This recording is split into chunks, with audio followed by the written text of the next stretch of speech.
저는 게임을 하고 여러분에게 약속된 돈을 드렸습니다. 상금의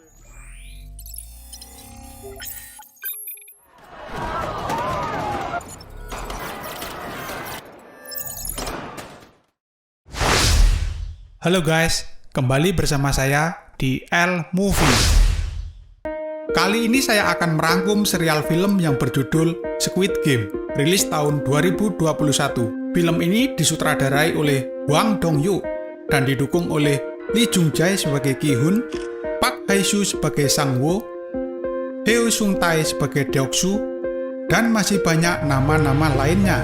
Di episode pertama, seri ini berjudul Lampu Merah, Lampu Hijau. Di awal episode menampilkan seorang pria yang bernama Ki-hun. 3 tahun lalu bercerai dengan istrinya. Memiliki satu orang putri yang bernama Ga Yeong, berumur 10 tahun. Ia memiliki hutang di rentenir sekitar 160 juta won, serta 255 juta won di salah satu bank. Karena penghasilannya sebagai sopir tidak cukup untuk memenuhi kebutuhan hidupnya, ditambah beban hutang yang harus ditanggung, maka hak asuh anak jatuh ke tangan mantan istrinya. Setelah ibunya pergi, Ki-hun mengambil kartu ATM milik ibunya. Bersama temannya, ia mengambil uang di ATM.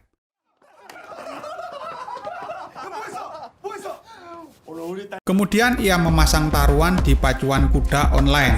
Di balapan pertama, kuda yang dipilih Ki-hun kalah. Ia tidak putus asa. Di putaran berikutnya, ia memilih kuda nomor 6 dan 8, yang merupakan tanggal lahir putrinya, yang sebentar lagi ulang tahun. Dan ternyata pilihan Ki-hun tepat dan akurat. Kuda itu menjadi pemenang dalam lomba kali ini. Ki-hun mendapat banyak uang dari hasil berjudi di pacuan kuda online.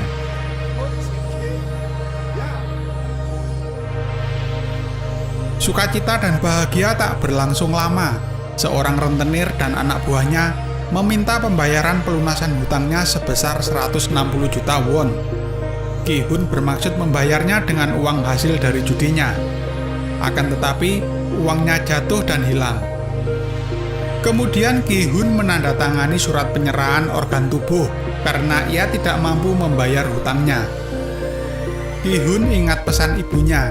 Ia diminta membelikan kado buat Ga Yeong yang berulang tahun. Kemudian ia pergi ke arena bermain dengan harapan dapat sesuatu sebagai hadiah ulang tahun putrinya. Beberapa kali mencoba, ia selalu gagal. Sebelum akhirnya, ia dibantu seorang bocil untuk mendapatkannya. Tepat di hari ulang tahun Ga Yeong, Ki-hun mengajak putrinya makan di warung. Ga Yeong terlihat sangat bahagia bertemu ayahnya. Kado hasil dari permainan capit boneka kemudian diberikan kepada Ga Yeong. Mereka berdua terkejut karena isinya sebuah pistol pemantik api. Ki-hun kemudian berjanji di hari ulang tahun Ga Yeong tahun depan, ia akan memberikan kado yang terbaik. Mendengar itu, Ga Yeong ingin menyampaikan sesuatu kepada ayahnya, namun ia batalkan. Dengan digendong sang ayah, Ga Yeong pulang ke rumah ibunya. Di dalam perjalanan pulang, Ki-hun bertemu dengan seseorang. Pria itu mengajak Ki-hun bermain game takji. Jika Ki-hun menang, akan mendapatkan sejumlah uang. Ki-hun menyanggupinya. Di awal permainan, ia selalu kalah. Karena tidak memiliki uang, ia harus rela membayarnya dengan sebuah tamparan di wajahnya. Di akhir permainan, ia akhirnya menang dan mendapatkan sejumlah uang. Akhirnya mereka berpisah. Sebelum pria misterius itu menawarkan bergabung dalam suatu permainan yang akan menghasilkan banyak uang jika ia menang. Kemudian pria itu meninggalkan sebuah kartu nama kepada Ki-hun. Ki-hun sampai di rumah. Dari ibunya ia mengetahui kalau Ga Yeong akan pindah ke Amerika bersama ayah tiri serta ibunya. Ibunya juga memberitahu Ki-hun ia dapat menerima hak asuh Ga Yeong jika ia mampu membuktikan kemampuannya untuk membiayai Ga Yeong. Malamnya ia tidak bisa tidur. Ia memandangi putri semata wayangnya yang akan pindah ke Amerika. Kemudian Ki-hun menghubungi nomor telepon yang ada di kartu nama. Malam itu juga ia berangkat menemui seseorang di tempat yang disepakati. Kemudian sebuah mobil datang menjemputnya. Setelah mengatakan beberapa kata sandi, akhirnya Gi-hun masuk ke dalam mobil. Di dalam mobil terdapat beberapa orang tertidur. Gi-hun mengira mereka kecapean. Tak lama kemudian, asap mengepul dari dalam mobil, dan Gi-hun pun pingsan. Sebanyak 456 peserta, dan semuanya memiliki hutang yang sangat banyak dikumpulkan dalam suatu tempat. Mereka semua diberikan seragam. Di tempat ini, Gi-hun bertemu dengan wanita yang mengambil uangnya yang bernama Sae-byok. Ia juga bertemu dengan Sang Woo yang merupakan teman semasa kecil Gi-hun. Gi-hun juga bertemu dengan Il-nam, seorang kakek yang sakit tumor otak. Di tempat ini juga terdapat seorang preman yang bernama Deok-su, seorang pekerja asing yang bernama Ali, dan seorang wanita bernama Mi Reong. Kemudian panitia memberikan klarifikasi agar mereka semua percaya bahwa permainan ini benar-benar berhadiah uang yang sangat besar. Peserta diberikan kesempatan untuk memutuskan apakah akan berpartisipasi dalam permainan dan menandatangani kesepakatan. Antara lain, pemain tak diperbolehkan berhenti bermain. Pemain yang menolak bermain akan dieliminasi.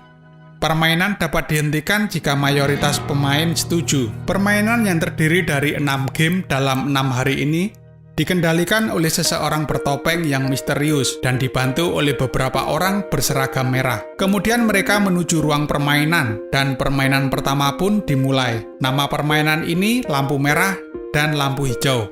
Mereka berkumpul di lapangan dan tampak sebuah robot sebagai penjaganya. Saat penjaga mengatakan lampu hijau, mereka bebas bergerak maju. Dan sebaliknya, jika terdeteksi ada pergerakan, maka akan tereliminasi. Yang melewati garis akhir dalam 5 menit akan lolos dalam babak ini. Waktu pun berjalan mundur 5 menit dari sekarang. Beberapa orang tereliminasi dengan cara ditembak oleh senapan otomatis yang mengakibatkan mereka semua panik dan berlari. Keadaan semakin memburuk karena peluru-peluru terus dimuntahkan dari beberapa sudut tempat, dan waktu pun terus berjalan mundur. Gi-hun masih belum mampu berdiri karena ketakutan. Sang Woo mengingatkan waktu permainan akan segera berakhir. Gi-hun berlari dengan cara bersembunyi di balik punggung seseorang. Ia makin ketakutan, tameng hidupnya juga tak luput dari sasaran peluru. Beberapa orang telah memasuki garis akhir. Gi-hun semakin mendekati garis akhir, namun ia terpeleset dan diselamatkan oleh Ali. Sebelum akhirnya mereka berhasil mencapai garis akhir, sedangkan yang tertinggal dieliminasi.